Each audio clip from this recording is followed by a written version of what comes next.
Hi everyone! In this video I'm going to show you how I use the beautiful Design Space graphics to make my own printable images for sublimation, printable iron-on, stickers, whatever you'd like to use them for. If you'd like to use this project, it will be shared in my Facebook group. There'll be a link in the description under this video. Join us there if you're not already a member. I share all my projects, and there are so many generous members in the group who share their projects too. I will also add links to the Cricut shop and my discount codes in case you want to use my links. They are affiliate links, and I do earn a small commission if you use them, but that's never at any extra cost to you. So let's get started.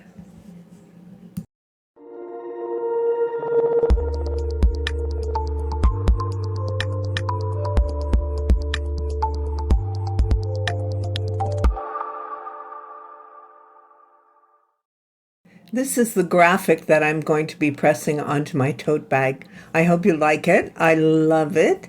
And I just wanted to give you an idea of how I assembled it.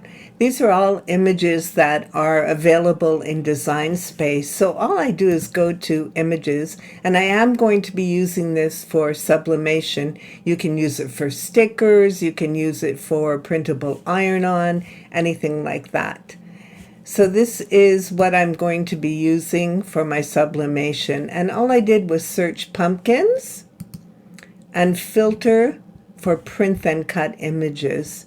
And there's so many gorgeous ones. Of course, you can just use cuttable images, cut images, but I wanted to use print and cut to get that artistic effect. I love it.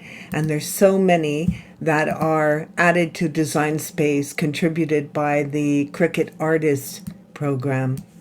These are individuals who sketch and color beautiful images for Design Space. I'm really grateful to them.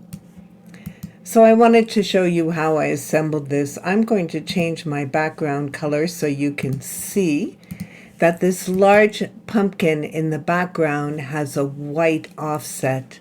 Of course, I'm using sublimation. It's white, so that background won't transfer onto my tote bag. These little leaves won't transfer unless they overlap the color part of the image. Let's make that larger. You can see where the white is showing, this tiny white surround. I'm not worried about it because my tote bag is beige. It's not white. So this white won't show, and the color will be replaced by the color of my base, in this case, a tote bag. Let's make it smaller so I have more room. We'll just put that aside. I wanted to show you this. So if you want to use your own leaves, you don't want to use leaves that are available in Design Space, you want to use your own. Let's ungroup this. I always look for leaves, and for the text that I used, I looked for orange ombre or red ombre to get a multitude of color, a graduation of color. So let's take this leaf. I'm just going to put it on top of this ombre image, select both together, and slice. I can take away the green leaf, and look how gorgeous this leaf is. So if you want to use different images than what's available, you can definitely make your own. So easy to add color to them. This is not the font that I used, but I wanted to show you how I did it anyway, although by now you've probably figured it out. And if I wanted to go dark to light, I would use the image this way, and if I reverse it, I can go light to dark. So very simple to do. Once again, all I do is select both together, slice. We'll take away the black, take away the background, and we're left with this gorgeous ombre text. I'm going to go to offset because I really like to put a little surround. I use 0.05 to keep it small and apply. We can go up to the color palette, and you can use black, But in this case, I want it to be more earth tones, so I'm going to use a dark brown for the offset.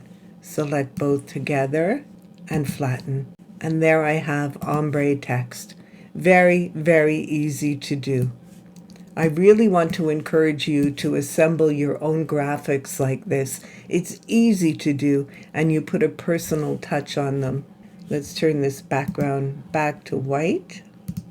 I've already printed out the graphic. I'm going to switch to my overhead camera. I'll show you the graphic, and I'll show you how it looks after it's pressed on a tote bag. So as I mentioned, I'm going to be using a Cricut tote bag. You want to press it first, get all the folds out of it because it is folded in the packaging. So press out the folds, so you don't want that in your graphic. And you also want to heat it up at least 5 to 10 seconds to make sure you've taken all the moisture out of the bag. I'm going to use my Easy Press 2 12 by 10 at 385 for 40 seconds. I got that time and temperature by looking at the Cricut Interactive Heat Guide. I'll put a link to that in the description below. I've been using the Cricut blanks even before they launched in the shop, and I always still check the Cricut Heat Guide. I automatically went 385 for 60 seconds, and then I reminded myself to check, and it was only 40 seconds, not 60, and I may have burnt my sublimation if I didn't check. After you warm it up to get the moisture out and the wrinkles out, you always want to lint roll your garment. You don't want to accidentally have any lint on the garment or the bag, any fabric that you're using. This is the graphic that I printed up. I printed it outside of Design Space because I wanted to make it 8 by 10.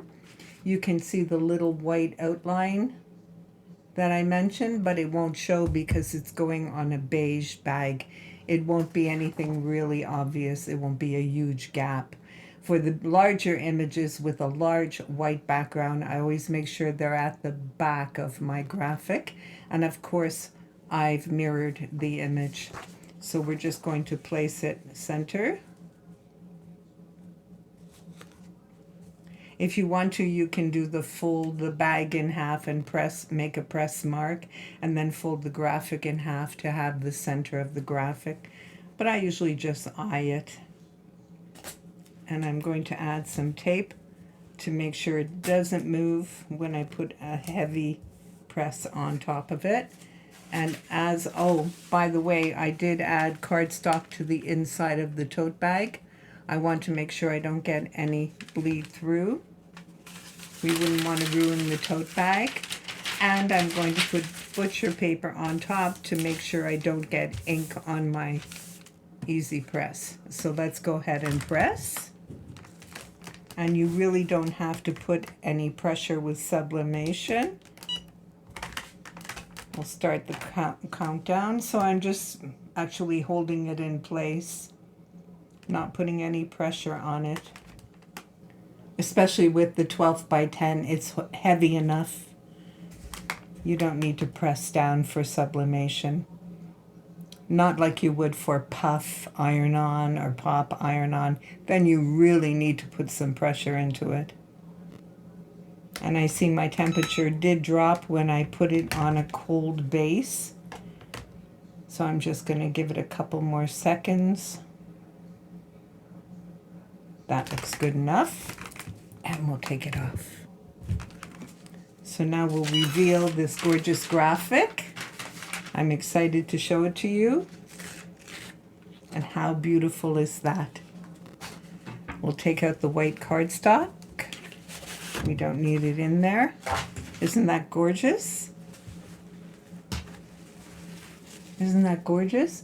And you can see how bright it is. I used Cricut Sublimation paper, and the color transfer is absolutely beautiful.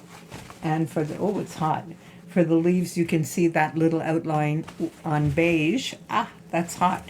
The little outline on beige really doesn't make a difference. It's not like it would show on black or on navy blue. On beige, it really doesn't show. I hope I was able to share some knowledge with you. If you decide to use this to make gorgeous projects, please post them in my Facebook group. I'd love to see what you do with this idea of making your own graphics. If you have any questions, just go ahead and leave them in the description below the video, in the comments, I should say, and I'll definitely check back to see if I can help with anything you ask. Please give this video a like, and if you don't already, subscribe to my YouTube channel. Thank you for watching.